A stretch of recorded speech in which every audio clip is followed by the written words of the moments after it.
Meet the Boss is brought to you by General Electric.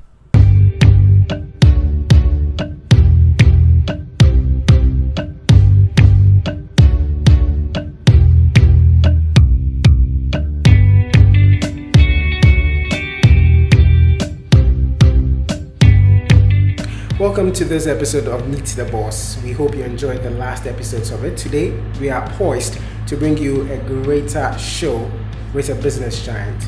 We are talking to Madam Pearl Esua-Mensah, the former Deputy Director, Manager of UT Bank. We love UT Bank for so many reasons. It's an indigenous financial institution which has seen a lot of growth, and we are talking to the brain behind this. That's what we believe. She was the brain behind the tremendous growth of UT Bank. So, good afternoon, Madam. Good afternoon, and thank you for your very extravagant introduction. I am sure I cannot say that I am the brain behind the growth of UT Bank, even though I played a big part in the growth of the company. That's how we see it. Okay, but we'd like to say thank you, and it's a privilege to be in your home. You have a lovely home here, and it's a privilege to be welcomed into it. Thank you. Right, so what we'd like to do quickly is to know more about you and how it all started for you. Education, background, childhood. How is growing up like? Wow, that's a very loaded question. Growing up, well, I grew up with parents who were very into education. My dad was very particular about all of us gaining, at the very least, university education. And so we knew that whatever we wanted to do, we needed to get our degree, and then we were free to do what we wanted. And so we took education very seriously, and it was in a very challenging environment as well. So with three girls, and we were all trying to make sure that we did better than the other. So education was interesting. My parents moved around a bit, so I schooled in quite a number of schools. My primary school started with Ansbury Parity. I don't know if there are any Ansbury Parity people out there in North Ghanaian.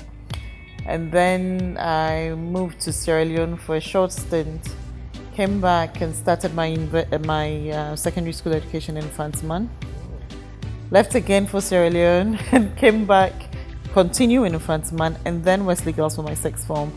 And I did my first degree at University of Ghana, Legon. I did a degree in business administration, accounting option. After that, I got married and then moved to the UK.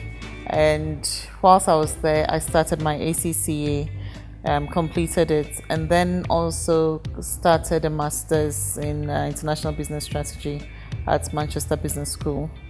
I actually finished this whilst I was here. I came back to Ghana. So that's the gist of my education. Yeah. Right, so yes, so why exactly accounting of all the business fields that you could have? You know what? My dad is an accountant, and he used to be the MD of NCR.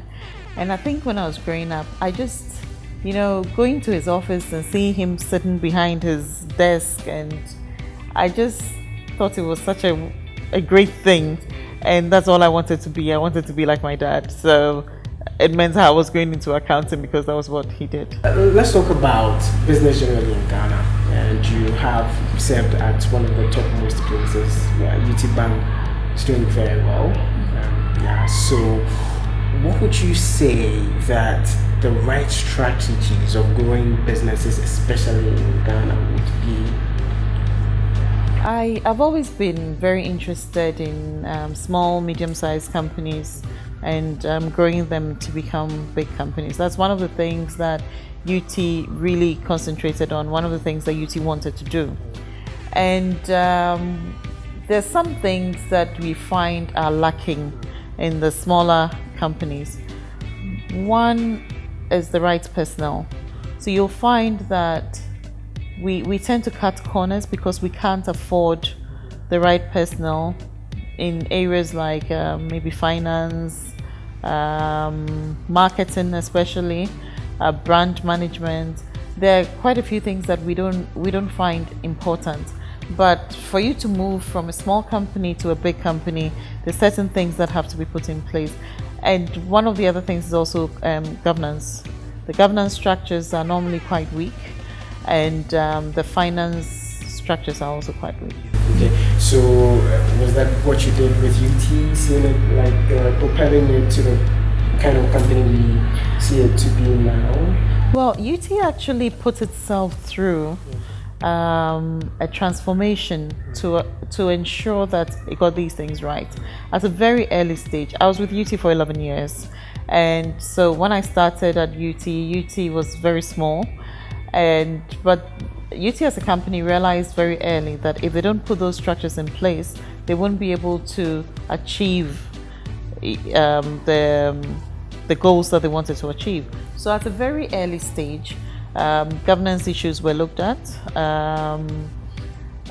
Branding was taken very seriously. I'm sure you remember when all of a sudden UT was big and it was all over. It was actually a deliberate strategy and a plan that was worked together. It doesn't happen by luck. You have to actually work at it, and also getting the right people in. So your HR policies, how you treat your staff, your remuneration structures, you have to be prepared to do quite a lot. And to date, actually in the last few years, UT has actually built an academy for staff, so that staff are continuously trained, especially for new graduates who are coming in, that they get the correct training and they become high achievers very quickly. That's interesting. Interesting. How would you say that running a company like UT in the Ghanaian business environment was? Because many people were rooting for it as a local bank, wanted to see it actually grow, which it's actually doing. So how difficult was it? Were there some contextual issues? How difficult was it? Running any business in Ghana is very challenging. I mean, I was coming from a UK background, and the work ethics and the structures are very different. And coming into the Ghanaian economy and the way Ghanaians do things as a whole, and there are a lot of cultural influences. Now there's a lot more companies, a lot more private companies who are looking at correct work ethics. So I think you have more companies working right. And work ethics in Ghana at that time were not so good. But my bosses were very particular about work ethics, and there were just some things that you wouldn't find at UT. To date, when UT staff move to other companies, they'll call back and say, wow, this is very different. Can you believe they do this? Can you believe? I mean, discipline was one. You had to be disciplined. You had to show respect to each other. We have to work together, and the work just had to be done. It wasn't about, I come to work at 8 o'clock, I have to leave at 5, whether the work is done or not. And we actually enjoyed doing that.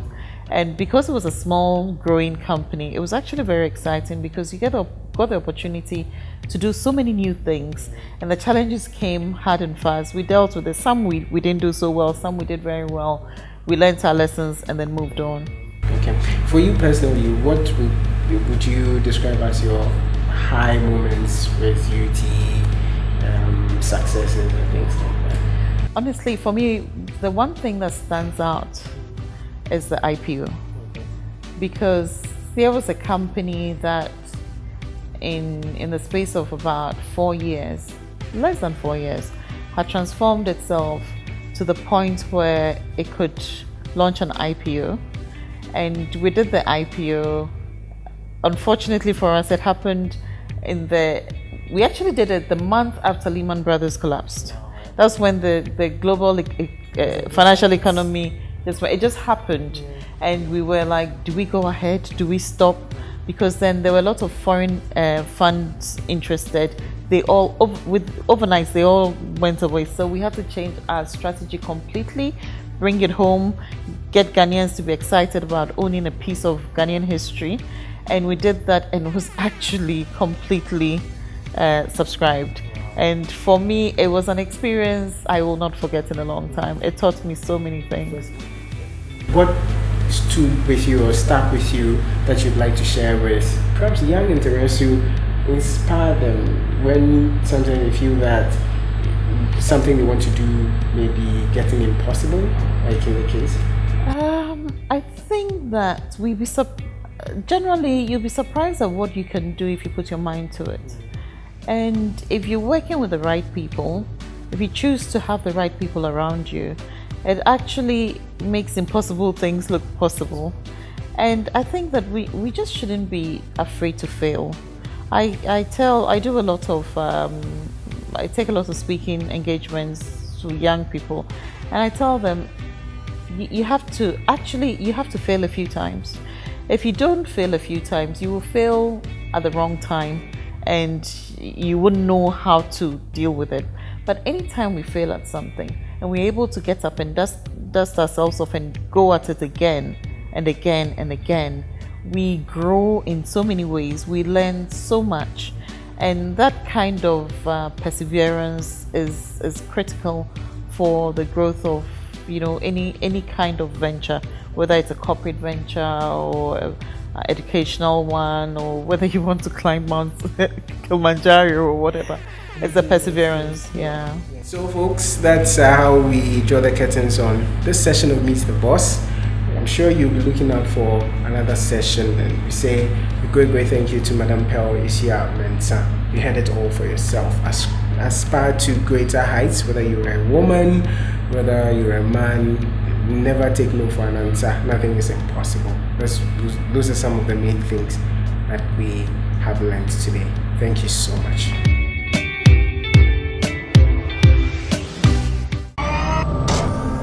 Meet the Boss is brought to you by General Electric.